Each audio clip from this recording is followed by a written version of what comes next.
Hello everyone and welcome back to the channel. I hope you all are doing well. Before we begin today's lesson, I have some exciting news to share. As part of the latest CBSE curriculum, a new subject called Computational Thinking and Artificial Intelligence has been introduced for class 6, 7th and 8th. This subject is designed to help students develop logical thinking, problem solving and understanding of how artificial intelligence works in our daily lives.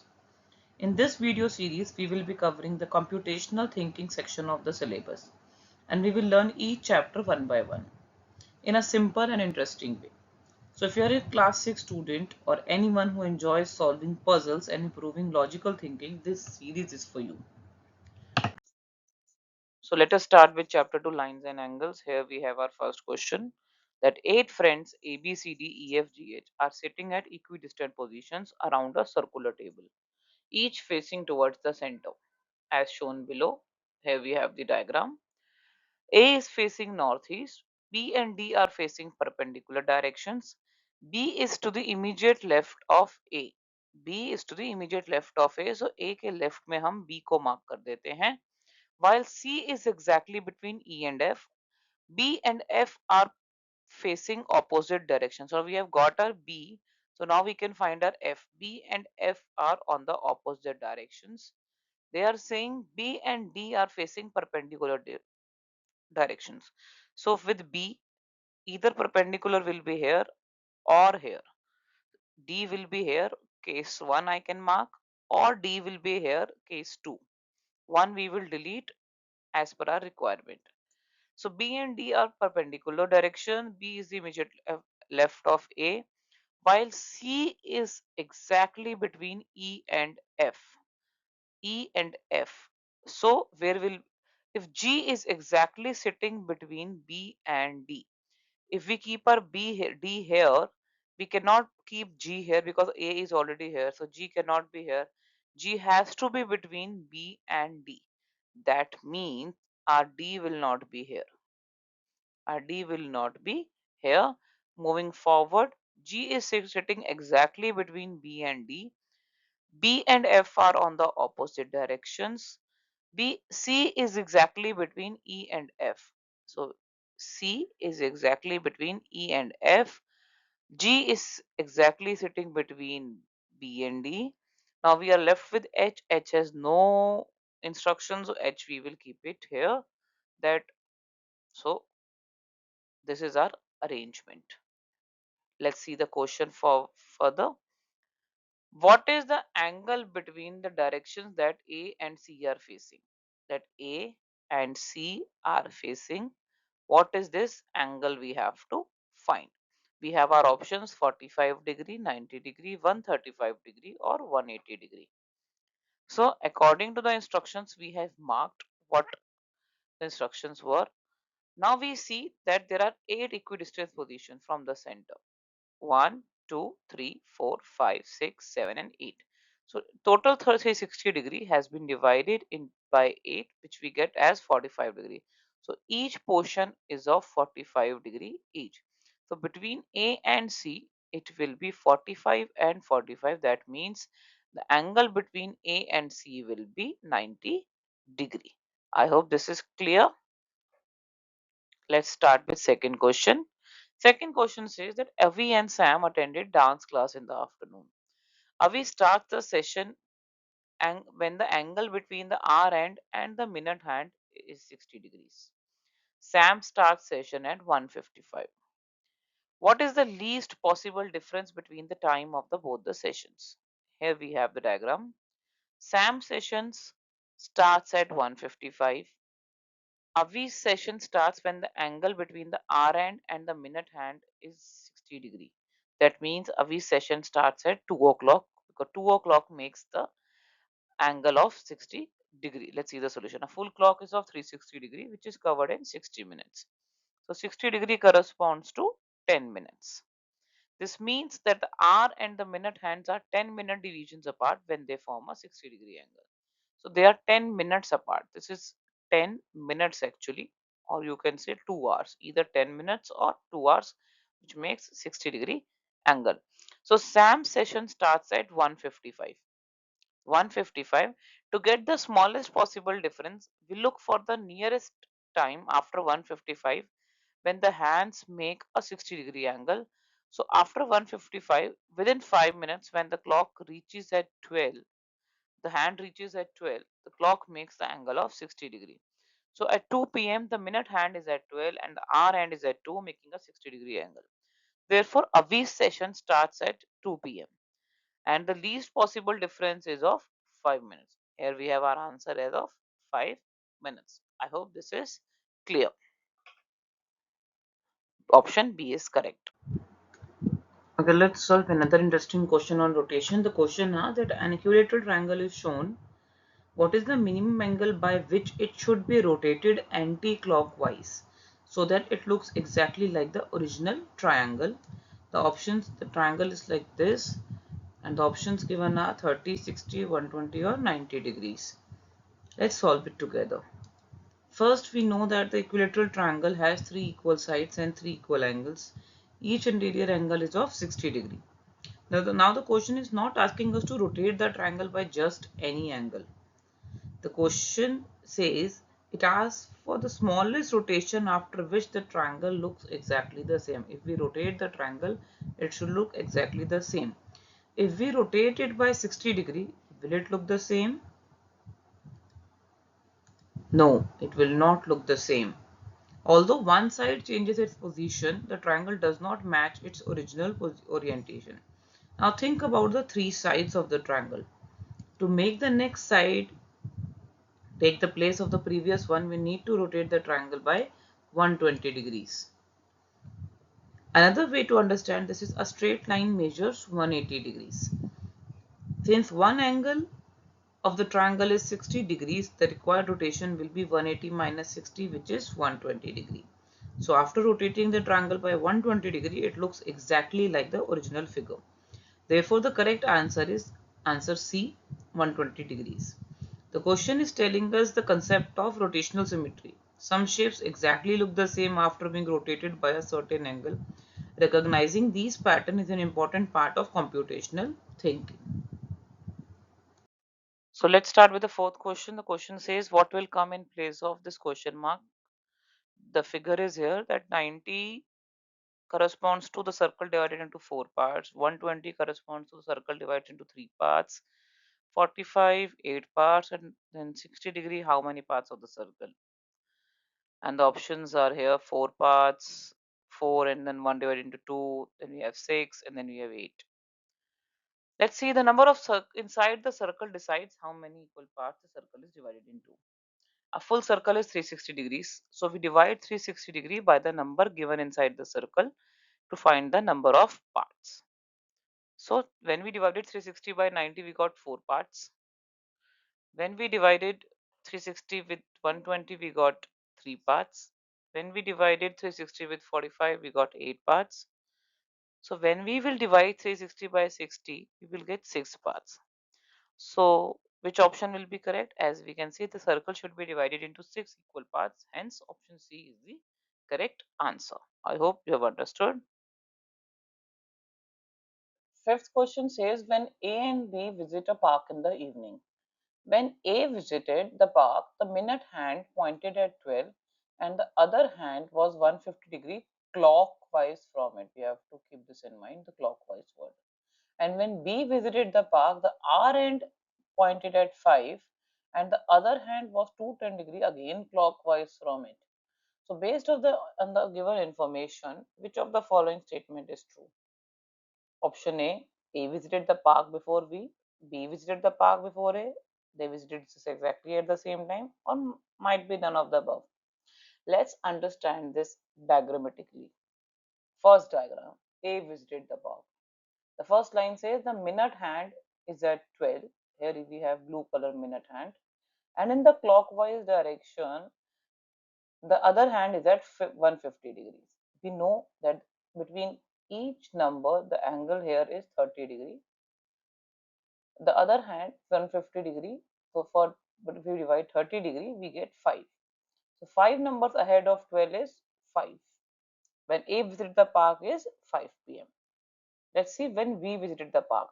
B, when we visited the park, the R end pointed at 5 and the other hand was 210 degree clockwise from it. 210, 30, 60, 90, 120, 150, 180 and 210.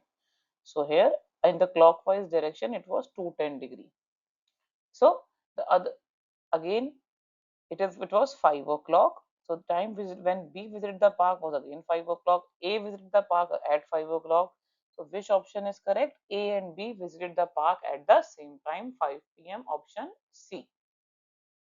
Okay, let's solve another interesting pattern question. This time we have pair of clocks and a missing angle. Before we begin, remember one point fact that a clock is a 360-degree circle with 12 equal divisions. So the angle between any two consecutive number will be 30 degree. So let's observe the first pair of clock. The common shaded part covers two number gaps from 9 to 11. So the angle is 60 degree. That's why the answer is 60 degree. The common angle shared is 60. Here we have two angles, here we have three angles, 90 degree. But the common part is two angles here, two angles here. So that is 60 degree. Coming on to the second pair, the common shaded region covers four number gaps, that is 6 to 10. Here we have 6, 4 to 10.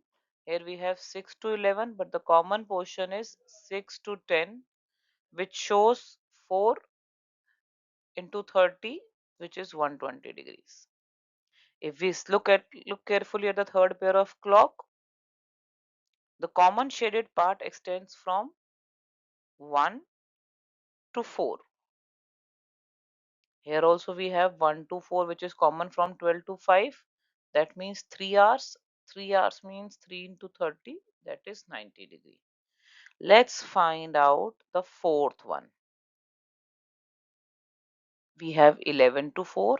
We have 2 to 7. So which portion is common here? Which portion is common? 2 to 4 is common.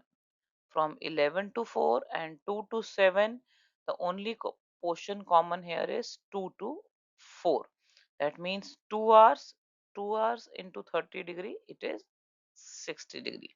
So our answer is 60 degree. Let's see the solution. Again, the first set was two number gaps, that is 2 into 30, 60 degree. Second set had four number gaps, that is 4 into 30 degree. Third set has three number gaps, 1 to 4, that is 90 degree. That's why the common part between the two clocks covering two number gaps, that is 2 to 4, that is 2 into 30 degree, which is 60 degree. This question teaches us that sometimes solving a pattern is simply about applying one basic rule correctly. The key was remembering that each gap on a clock represents 30 degree. So let's move on to the next question. Let's solve another interesting clock based question. The question asks that how many times in a day a 12-hour clock do the minute hand and the hour end form a straight line, that is an angle of 180 degrees. And the options are 11, 12, 22 and 24. Let's take a moment and think about it. 12-hour clock making a straight line. We understand that minute hand moves faster than the hour hand. As it keeps moving around the clock, it comes exactly opposite the hour end several times, forming a 180-degree angle. Let's first consider 12 hours. There are 12 1-hour intervals on the clock. In almost every interval, the hands form a straight line once. However, there is one special case. The 6 o'clock position lies at the boundary of two intervals, between 5 and 6 and 6 and 7. Although it belongs to both the intervals, but it actually occurs only once. So instead of counting 12 times, we will count it 11 times. 12 minus 1, 11 times it occurs in 12 hours. Now a full day has 24 hours, which is simply two cycles of 12 hours. So that means 11 times 2, that is 22 times. Therefore, the hands of a clock form a straight line 22 times in one day. The correct answer is option C, 22. This question reminds us that the computational thinking, understanding the logic behind the pattern, is more important than just simply memorizing the answer. Let's take the next question, that in the given figure, triangle 2 is a right angle triangle. Both the triangles are arranged such that the red circles completely overlap. That means both the triangles meet at point P. The triangles cannot be rotated or flipped. You cannot rotate it. You just have to join it as it is given. If an angle of 30 degrees formed between the two triangles 1 and 2 at point P, find the value of angle APD. Options are given. Let's see the solution. When triangles 1 and 2 are arranged, we see that the red circles overlap each other and the arrangement looks like this. Then they say that the angle of 30 degrees is formed between triangle 1 and triangle 2 at point P. In this image, we can see that the triangle angle APC is of 30 degree angle between two triangles, and this is already given to be 90 degree. Now we can say that APC is 30. As mentioned in the question, triangle 2 is a right angle. That means that is 90 degree, the green mentioned angle. That means APD, this whole angle, A, P and D. This APD is a combination of APC plus CPD, that is 30 plus 90, which. So let's solve another interesting question on parallel lines. Let's read the question carefully. That Sam draws three line segments AB, BC and BD with a common point B, all meeting at the common point B on a sheet of paper. He then draws two more line segments EF and GH, which are parallel to each other and perpendicular to BD. The question is, how many pair of parallel line segments are there in the final figure? Let's understand the question with the diagram. I'll read the question again. Sam draws the three line segments with a common point B. Angle ABC is 108. Angle CBD is 162 on either side, lying on the either side of BC. So we can find this angle. How will we find this angle? That 360 degree minus 101, 108 and 162. That means angle ABD is considered to be 90 degree. That means AB is perpendicular to BD. Later, he draws a pair of parallel line segments EF and GH, both perpendicularly intersecting BD. So again, he draws two more lines EF and GH, both are perpendicular to BD. Here we found that AB is also perpendicular to BD. Later we found out that EF and GH are also perpendicular to BD. That means when all the three lines are perpendicular to the same line, that means all of them are parallel to each other. That means AB is parallel to EF, EF is parallel to GH, GH is parallel to AB. That means all three such pairs of parallel line segments exist. That means option C, three pairs of parallel lines appear on the sheet finally. AB, EF and GH. Let's start with the last question. A line segment AB is shown below. 5 points CD, EF and G lie on the line segment AB such that all the points are at equal intervals. The length of CB will be equal to length of CD. Point E is immediately to the right of point C. F cannot be next to E or D. Which segment will be the longest? The four options are here. So let's see the diagram first. Let's make our own diagram. Okay, we have a line segment A and B. We cannot place C immediately next to B. If we place C here, this point, then E is immediately right of C. We cannot place E here, so C will not be here. And we cannot place C here as well. Why? Because the length of CB has to be equal to the length of GD. The length of CD. Now GD will be inside CB, which will be shorter than GD, CB. So C cannot be here. So this placement is not required. Let's see the three conditions. C cannot be here, C cannot be here. Now we have three positions left for C. C here or C here. C cannot be after A or before B. Now if C will be here, let's discuss the first case. If C will be here, E will be immediately next to C. F cannot be between. Now we are left with GD.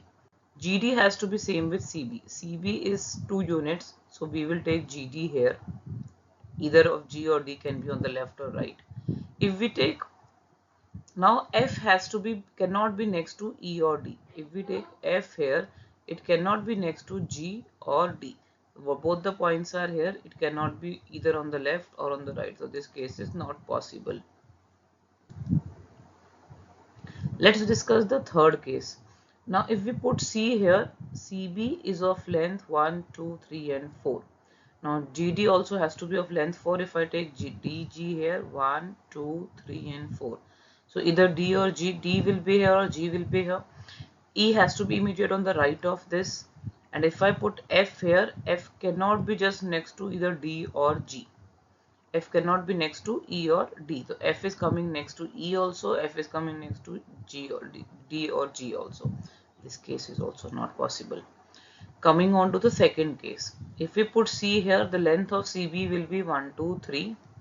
So we will mark DG like 1, 2, 3. E will be on the right of C. Now we are left with F point. If we mark F here, the condition of F cannot be next to E. F cannot be next to E or D. So this will become G. F cannot be next to D and this will become D. So the final position will become AF, GC, ED, B, which we discussed in the second case. So in this line segment, which is the longest line segment out of all the options, FD. So FD is the longest line segment.